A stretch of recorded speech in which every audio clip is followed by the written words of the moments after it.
তো এর আগে আমি আপনাদের যে বন্ধন ব্যাংকের ভিডিও বানিয়েছিলাম, সেই বন্ধন ব্যাংকের মিনিমাম আমার 120 থেকে 110-এর মধ্যে আমার কমেন্ট করেছে যে প্রত্যেক জনের টাকা 300, 400, 600, 500, 8,000, 9,000 এমনকি অনেক টাকা করে কি করছে, লুটছে এই বন্ধন ব্যাংক।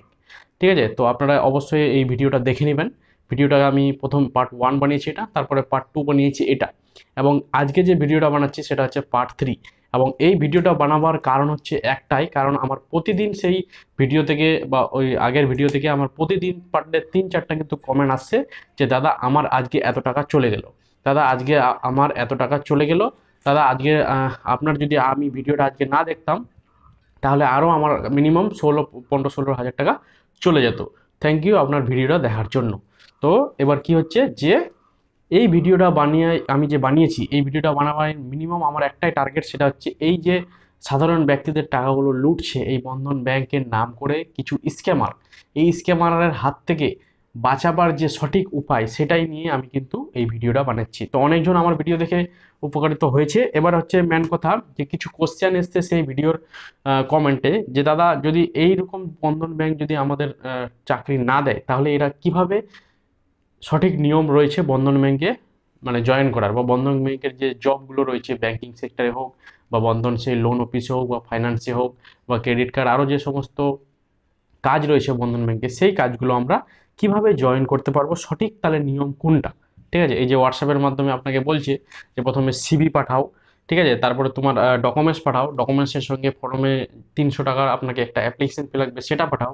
তারপরে তোমাকে বলছে যে তুমি সিলেক্টেড হয়ে গেছো, তুমি যদি ইন্টারভিউ দেওয়ার জন্য রেডি থাকো তাহলে এখানে আসতে হবে, বা তোমার ইন্টারভিউ ফোনের মাধ্যমে ভিডিও কলের মাধ্যমে নিবে। প্লাস এটাও বলবে তোমার আই কার্ড তৈরি করার জন্য এত টাকা লাগবে। তুমি যে job I card pi card যদি টাকা দিয়ে দাও তারপরে বলবে তোমার হস্টেল খরচার জন্য, মানে হস্টেল বলতে যেখানে থাকবা সেখানে থাকার জন্য এত টাকার জন্য রাখবে। তোমার জব অ্যাপয়েন্টমেন্ট তোমার জিমেলে পাঠিয়ে দিবে। এই টাইপের কিন্তু এরা ফ্রড, একদম টোটালি এরা স্ক্যামার টাইপের বসে রয়েছে, যে ধাপে ধাপে ধাপে ধাপে তোমাকে কিন্তু লুটার এরা প্লেন লাগিয়ে দিয়েছে। মিনিমাম যখন তোমার 20 থেকে 25 হাজার টাকা অলরেডি চলে যাবে তারপরে তুমি বুঝবা যে সেটা আমার সঙ্গে কোনো জব নয়, সেটা স্ক্যাম হলো। তো এবার কথা হচ্ছে যে ব্যাংকের কিছু আমাকে কমেন্ট রয়েছে, সেই কমেন্টগুলো তোমাকে পড়ছি, সেই কমেন্টগুলো একটু দেখবে। তো প্রথম প্রথম কমেন্ট রয়েছে যে একদিন আগে আমাকে কমেন্ট করছে যে দাদা আমার সাথেও হয়েছে, প্লিজ হেল্প করো, আমার অনেক টাকা আমার অনেক টাকা চলে গেছে, টাকাটা রিকভারির জন্য প্লিজ হেল্প করো দাদা। তো এই টাইপের কিন্তু কমেন্ট করেছে। আমার কাছ থেকে সব ডকুমেন্টস আছে, রিসিভ কপিও আছে, হ্যাঁ, অল পেমেন্টের রিসিভ আছে, প্লিজ হেল্প করো দাদা। তো এই টাইপের কিন্তু কমেন্ট করছে, মানে এ অনেক টাকা পেমেন্ট করে দিয়েছে। ঠিক আছে, এবার দ্বিতীয় কমেন্ট রয়েছে, প্লিজ দাদা তাহলে বন্ধন ব্যাংকের অ্যাপ্লাই করা কিভাবে করতে হবে, অর্থাৎ সঠিকভাবে অ্যাপ্লাই কিভাবে করতে হবে সেটা একটা অফিসিয়ালি অ্যাপ্লাই করার জন্য সেটা আমাকে বলুন একটু, মানে কিভাবে তাহলে বন্ধন ব্যাংকে অ্যাপ্লাই করা হয় সেটাও কিন্তু উনি বলতে বলছে। তারপরে বলছে যে মেলে অ্যাপয়েন্টমেন্ট লেটার, হোয়াটসঅ্যাপে আইডি কার্ড দিয়েছে, এরকমভাবে ফ্রড করলে কি করে বুঝবো। আচ্ছা, মেলে মানে জিমেলে দিয়েছে ওনাকে অ্যাপয়েন্টমেন্ট লেটার। ঠিক আছে, অ্যাপয়েন্টমেন্ট লেটার আপনার কিছুই না, ওই সমস্ত ফালতু একটা বানিয়ে দিচ্ছে, সেম টু সেম আগে যে জবের অ্যাপয়েন্টমেন্ট লেটারগুলো হয় সেই টাইপের কিন্তু এটাও বানাচ্ছে, আপনার জিমেলে পাঠিয়ে দিচ্ছে। কোনো একটা জিমেল দিয়ে বন্ধন ব্যাংকের নাম করে তো হাজারটা জিমেল তৈরি করা যায়, যারা জানে এরা সেটা ঠিক করে নিচ্ছে। কীভাবে এখন এগুলো টাকা পাবো, আমার কাজ সব কল রেকর্ডিং আছে, এনার কাছে সব রেকর্ডিং কল টল আছে, আমি বলছি আপনাদের কিভাবে এটা আপনি পাবেন। যদি কিছু উপায় জানা থাকে প্লিজ বলেন, যদি উপায় থাকে জানা তাহলে অবশ্যই আপনাদের বলবো। এবার বলছি দাদা আমার সাথেও এরকম হয়েছে, আমার কাছে 300 টাকা প্রথম নিয়েছে, তারপরে 3500 টাকা নিয়েছে, তারপরে 9600 টাকা নিয়েছে, তারপরে 25,320 টাকা বলে এগুলো সব রেফান্ড, বলছে এগুলো সব রিফান্ডেবল, আপনি সবগুলো জবের স্যালারিতে আপনি টাকা পেয়ে যাবেন। মানে ধাপে ধাপে টাকা নিচ্ছে আর বলছে এগুলো টাকা টাকা তোমাকে রিফান্ড করা হবে, জীবনে সেটা রিফান্ড হবে না, টোটালি চলে যাবে। মেলে অ্যাপয়েন্টমেন্ট লেটার দিয়েছে। ঠিক আছে, এইভাবে কিন্তু কাজগুলো করছে। আমার 4,000 গেছে, আমার 3500 টাকা গেছে। হ্যাঁ, এখন বলছে কি আমার প্রথম 400 টাকা নিয়েছে, তারপরে 3500 টাকা নিল। এখন কল করে বলছে আইডি ভেরিফিকেশন আর বায়োমেট্রিক ভেরিফিকেশনের জন্য 9,800 টাকা চাইছে।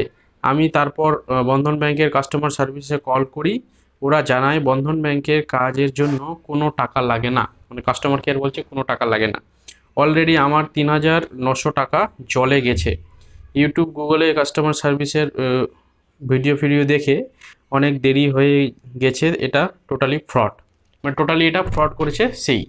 এবার কথা হচ্ছে যে আপনাদের যাদের টাকা অলরেডি দিয়ে দিয়েছেন, ঠিক আছে, তারা কিভাবে সেই টাকাটা রিকভারি করবেন। প্রথমত আপনাদের বলবো যে যদি আপনারা গুগল পেতে করেন, পেটিএম থেকে করেন, ফোনপে থেকে করেন, তাহলে সেখানে দেখবেন যে যখন পেমেন্টটা করি তখন কিন্তু আমাদের একটা রিপোর্ট বলে অপশন রয়েছে, সেখানে গিয়ে আপনারা রিপোর্ট মারবেন এবং রিপোর্টটা মারবেন কিসের, ফ্রডের।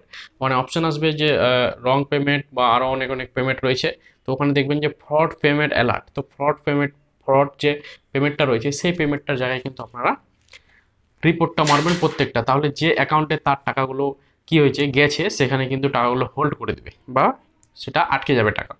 এবার হচ্ছে যে যাদের আরেকটা উপায় রয়েছে সেই টাকাগুলো রিকভারি করার, যেটা হচ্ছে তোমার যে যারা টাকাগুলো পেমেন্ট করেছে তাদের তো ফোনপে পেটিএম এর রিসিপ্টগুলো আছে, আর এরা কিন্তু বেশিরভাগ ফোনপে থেকে টাকা নেয়, আবার ওদের নিজের অ্যাকাউন্টে নেয় না, পার্সোনাল হয়তো কোনো গরিব দুঃখীর অ্যাকাউন্ট খুলে রেখেছে, ঠিক আছে, সেই গরিব দুঃখীর অ্যাকাউন্টে টাকা ঢুকাচ্ছে। এবার আপনি যে বলবেন যে এই অ্যাকাউন্টে টাকা গেছে, এই ফোনপেতে গেছে, তো আপনি দেখবেন যখন আপনার ইনকোয়ারি হবে তখন দেখবেন যে কোনো একটা গরিব দুঃখীর কি করেছে, অ্যাকাউন্ট খুলে রেখেছে, সেই গরিব দুঃখীর অ্যাকাউন্টে টাকা ঢুকাচ্ছে এবং তারা তারপর সেই টাকা দিয়ে অন্য জায়গা থেকে ক্যাশ করে নিচ্ছে, মানে ওরা নিজের অ্যাকাউন্টে কোনো টাকাই নিচ্ছে না, এটা মনে রাখবেন।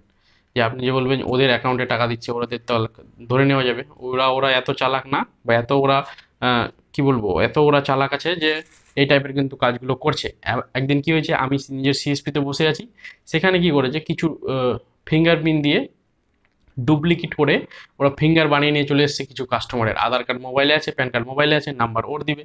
তো আমাকে বলছে দাদা আমাকে একটা অ্যাকাউন্ট খুলে দেন। তো আমি বলছি ঠিক আছে, অ্যাকাউন্ট যখন খুলবা তো কাস্টমারকে নিয়ে আসো। তো বলছে না না, কাস্টমারকে লাগবে না, আমি না ওনার ফিঙ্গার নিয়ে এসেছি। যা, আপনি ফিঙ্গার নিয়ে এসেছেন কীভাবে? তো ওরা একটু প্লাস্টিক টাইপের ফিঙ্গারগুলো নিয়ে চলে এসছে, ঠিক আছে, আমি প্রথম দিলাম যে দেখি হচ্ছে কিনা, ট্রাই করি ওদের। তো দেখলাম যে ঠিক হয়ে যাচ্ছে, অ্যাকাউন্ট ওদের মানে অলরেডি চলে আসছে, কেওয়াইসি করার অপশান, কেওয়াইসিতে মারছে, কাস্টমারের নাম ঠিকানা সব চলে আসছে মোবাইল নাম্বার দেওয়ার পর। তো তারপরে আমি বললাম যে দাদা আপনার অ্যাকাউন্ট আমি করতে পারবো না, এই সব এগুলো ফ্রড হচ্ছে, আমি এগুলো এগুলো কাজে আমি মানে যুক্ত হবে না, আপনি অন্য জায়গায় অ্যাকাউন্টটা করে নেন। তো এইরকম করে আমি দু তিনজন আগে কিন্তু আমার সিএসপি থেকে ব্যাক করেছি, মানে ওরা কাস্টমারের ফিঙ্গার কিন্তু বাড়ি থেকেই ডুপ্লিকেট করে বানিয়ে নিয়ে চলে আসছে। এবার যদি আমি ওই কাস্টমারটার অ্যাকাউন্টটা বানিয়ে দিই, তো ওই যারা আমার কাছে ওই অ্যাকাউন্ট ওপেনিং করতে এসেছিলো তারা তো নিশ্চয়ই ওই অ্যাকাউন্টে ভালো টাকা ঢুকাবে না, তারা দু নম্বরে করে টাকা ঢুকাবে, এই টাইপের ফ্রডগুলো যেগুলো করছে। বা আপনার কি করবো যে অন্য অন্য কোনো থেকে যে হয়তো আরও স্ক্যামার রয়েছে, সেই স্ক্যামের টাকাগুলো ওই অ্যাকাউন্টে ঢুকাবে, ওই অ্যাকাউন্টটাকে ঢুকে পর কী করবে, আমার কাছে আসবে টাকাগুলো উইথড্রল করতে, যে দাদা আপনি তো এটিএমটা দিয়েছেন, আমাকে এটিএম দিয়ে উইথড্রল করে দেন। বা আমার কাছে নাও আসতে পারে, কোনো এটিএম থেকে টাকাগুলো উইথড্রল করছে। এই টাইপের কিন্তু ফ্রডটা একটু চলছে, ঠিক আছে। তো আপনারা যে বলবেন যে আমি ডাইরেক্ট ওই ওই স্যারকেই পেমেন্ট করেছি, অনেকক্ষণ কি নাম নাম স্যার দিয়ে করেছে, আপনাদের হয়তো বলেছে, এবং হোয়াটসঅ্যাপের ডিপি দেখতে পাবেন যে বন্ধন ব্যাংকের লোগো লাগা আছে, বন্ধন ব্যাংকের অফিসে বসে আছে কোনো একটা এইচআর, এগুলো অনলাইনে অনেক পেয়ে যাবেন আপনারা সার্চ করলেই। তো এই সমস্ত রিপোর্ট বা যেটা বললাম, প্রথমে তো আপনারা রিপোর্ট মারবেন যেখান থেকে পেমেন্ট করেছেন, দ্বিতীয় হচ্ছে সমস্ত স্ক্রিনশটগুলো নিয়ে ওগুলো প্রিন্ট আউট বের করবেন, একটা নিজের কাছে রাখবেন, একটা কপি নিয়ে যাবেন সাইবার ক্রাইমে, ঠিক আছে, নিজেদের যে লোকাল থানা রয়েছে সেখানে যাবেন আগে, সেখানে থেকে যদি কোনো সাইবারের ওরা কোনো যদি অফিসার থাকে সে সাইবারের ওখানে নিয়ে নেবে, না হলে আপনাদের সেই সাইবার ক্রাইমে যেতে হবে, যেমন আমাদের ডিস্ট্রিক্টে প্রত্যেকটা ডিস্ট্রিক্টে কিন্তু একটা রয়েছে সাইবার ক্রাইম, ঠিক আছে, সেখানে আপনারা যাবেন, সেখানে গিয়ে সমস্ত ডিটেলসগুলো বলবেন যে এমনি এমনি করে আমাদের এত টাকা কিন্তু নিয়ে নিয়েছে, আপনি এটার কোনো একটা কেস ফাইল করেন বা এফআইআর লিখুন, ঠিক আছে। তখন ওরা একটা এফআইআর লিখবে, এফআইআর লেখার পর আপনাকে একটা ট্র্যাকিং আইডি দিবে, আপনার কেসের যে ট্র্যাকিং আইডি হয় সাইবার ক্রাইমে, সেই ট্র্যাকিং আইডিটা আপনাকে দিবে, এবং আপনি সেটা কি করবেন, অনলাইনে কিন্তু চেক করতে পারবেন যে আপনার কেসটা কত দূরে হয়েছে। আপনাকে বারবার ওখানে এই থানার রকম কিন্তু যেতে হবে না, সেই সাইবার ক্রাইমে ওরা একবার নিয়ে নিল, মানে ওটা ওরা কাজ চলছে, সে 1 বছর হোক, 6 মাস হোক, 3 মাস হোক, 2 বছর হোক, আপনার কাজ কিন্তু অবশ্যই হবে। সাইবার ক্রাইমে একটু দেরিতে হয় কিন্তু কাজ কিন্তু হয়, ঠিক আছে। তারপরে হচ্ছে যে যাদের এবার আরেকটা জিনিস বলে দিই, যে যাদের বন্ধন ব্যাংকে অ্যাপ্লাই করার সঠিক নিয়ম জানার দরকার তাদের বলে দিই, আপনারা ক্রোমে বা গুগলে যে কোথাও আপনারা টাইপ করবেন যে বন্ধন ব্যাংক রিক্রুটমেন্ট, তো আপনাদের একটা কেরিয়ার বলে একটা অপশান আসবে, সেই কেরিয়ারে গিয়ে জয়েন, নিচে দেখবেন যে জয়েন নাও, সেই জয়েন নামে যাবেন, ওখানে গিয়ে দেখবেন যে অনেকগুলো আপনাদের জবের যে নাম রয়েছে সেই নামগুলো কিন্তু এখানে দেখাবে, সেখান থেকে আপনি আপনার যেটা ভালো লাগবে সেটাতে চুজ করবেন, নাম ঠিকানা জিমেল আইডি দিবেন, কতদূর পড়াশোনা করেছেন সেটা দিবেন, দেওয়ার পর আপনাদের সিভি আপলোড করবেন, মোবাইল নাম্বার দিবেন, জিমেল আইডি দিবেন, দেওয়ার পর সাবমিট করবেন, সাবমিট করার পর ওরা আপনাকে কন্ট্যাক্ট করে নেবে, করে নেওয়ার পর কোনো টাকা দেওয়ার দরকার নেই, শুধু আপনাকে জাস্ট ইন্টারভিউ দেওয়ার জন্য ডাকবে, ফিজিক্যালি ডাকবে। এসব এটা না যে মোবাইলে বা মোবাইলে আপনাকে বলে দিল, আপনি কি করছেন, মোবাইলের মাধ্যমে সব কিছু দিচ্ছেন, আপনি এটা এত টাকা দেন, অত টাকা, কোনো টাকা দেওয়ার দরকার নাই। যদি টাকা দেয় ভেবে নেবেন, যদি টাকা চায় ভেবে নেবেন যে সেটা ফ্রড হচ্ছে। আপনাকে বলেই দিলাম আগে যে কাস্টমার কেয়ারে যদি ফোন করেন, আর যদি বন্ধন ব্যাংকের কাস্টমার কেয়ারের নাম্বারও চাই, এই যে দেখতে পাচ্ছেন লিস্ট আমি কিন্তু দিয়ে দিচ্ছি। যদি জিমেল আইডি চাই, এই যে দেখতে পাচ্ছেন জিমেল আইডি, সমস্ত কিছু দিয়ে দিলাম। কোনটা সঠিক আপনারা নিজেই জানতে পারবেন যে কে কত টাকা চাইছে। আর যদি কেউ টাকা চায় যে 200 টাকা লাগবে ফর্ম ফিল আপ, এত টাকা লাগবে, কোনো টাকা দেওয়ার দরকার নেই, তাহলে বলবেন যে আপনার ফর্ম আপনার কাছে রাখো, আমি অন্য ব্যাংকে ট্রাই করব। তো বন্ধন ব্যাংকে আপনারা এরকম করে জয়েন হতে পারেন। তো জয়েন হওয়ার প্রসেসটা বলে দিলাম। প্রথমে ইন্টারভিউ হবে, যদি লিখিত পরীক্ষা হয় তাহলে লিখিত পরীক্ষা হবে, আর না হলে কিন্তু বেশিরভাগ ইন্টারভিউর মাধ্যমে কিন্তু এই ব্যাংকে জয়েন করা হয় ছোটো মোটো পোস্টে। আর যদি উঁচু পোস্টে যায় তাহলে পরীক্ষা হয়। ওটা তোমার ফ্রি জব অ্যালার্টে কিন্তু যখন নোটিফিকেশন বেরোবে তখন কিন্তু সেই মানে এক্সামের মাধ্যমে কিন্তু হবে। ফ্রি জব অ্যালার্ট, এই যে ওয়েবসাইটটা রয়েছে এখানে গিয়ে কিন্তু তুমি দেখতে পাবো, ওয়েস্ট বেঙ্গল সিলেক্ট করলে যে কোন কোথায় কোন কোন জব কিন্তু অ্যালার্ট চলছে, ঠিক আছে। আর প্লাস আপনাদের এটাও বলে দিই যে এটা ইন্টারভিউ হওয়ার পর আপনাকে ডাকবে, ডেকে আপনার যে জব লেটার আছে সেটা বাই পোস্টের মাধ্যমে আসবে। এসে আপনাকে কোনো একটা এই সেখানে যখন যখন জব লেটার আসবে, অর্থাৎ কল লেটার আসবে বা আপনাকে অ্যাপয়েন্টমেন্ট লেটার দিবে, তখন আপনাদের কিন্তু সেখানে একটা ব্রাঞ্চের নাম লেখা থাকবে যে এই ব্রাঞ্চে আপনাকে এত তারিখে যেতে হবে বা এত তারিখে আপনার অ্যাপয়েন্টমেন্ট রয়েছে, ঠিক আছে। তো এই সমস্ত বন্ধন ব্যাংকের হাত থেকে সাবধানে থাকবেন, এটাই বলবো। আর আরও যদি আপনাদের কোনো সমস্যা থাকে তাহলে অবশ্যই কমেন্টে জানাবেন, আমি সেই নিয়ে একটু ভিডিও বানাবার চেষ্টা করব।